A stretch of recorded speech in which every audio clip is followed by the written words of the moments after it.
शमाल भाई, मेरा खिलौना क्यों लिया आपने? मैंने तो सिर्फ देखने के लिए लिया था, आपने गुस्सा कर लिया। शमाल भाई, आप इतना गुस्सा क्यों कर रहे हो? लगता है यहाँ तो बम फटने वाला है। सिंह भाई, गुस्सा नहीं करते, गुस्सा शैतानी हमारे है।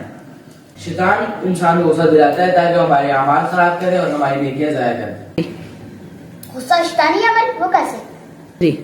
गुस्सा करने से अकल मौफ हो जाती है। सल्लल्लाहु अलैहि वसल्लम ने फरमाया, बहादुर शख्स वो है जो गुस्से पर काबू पाए। इसका मतलब है फिर कमजोर इंसान गुस्सा करते हैं।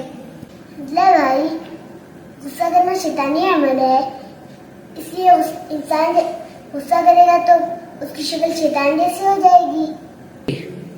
जब भी गुस्सा आए तो 4 काम करने चाहिए। आउज़ बिल्लाह पढ़नी चाहिए, पानी पी लेना चाहिए और भी जगह तब्दील कर लेनी चाहिए। अगर खड़े हो तो बैठ जाना चाहिए। अल्लाह भाई, अगर गुस्सा फिर भी कम ना हो तो? जाकर आईना देख लो, सारा गुस्सा खत्म हो जाएगा। ठीक है भाइयों, मुझे बात समझ आ गई है, आइंदा मैं गुस्सा नहीं करूंगा। गुस्सा कम, मोहब्बत ज्यादा।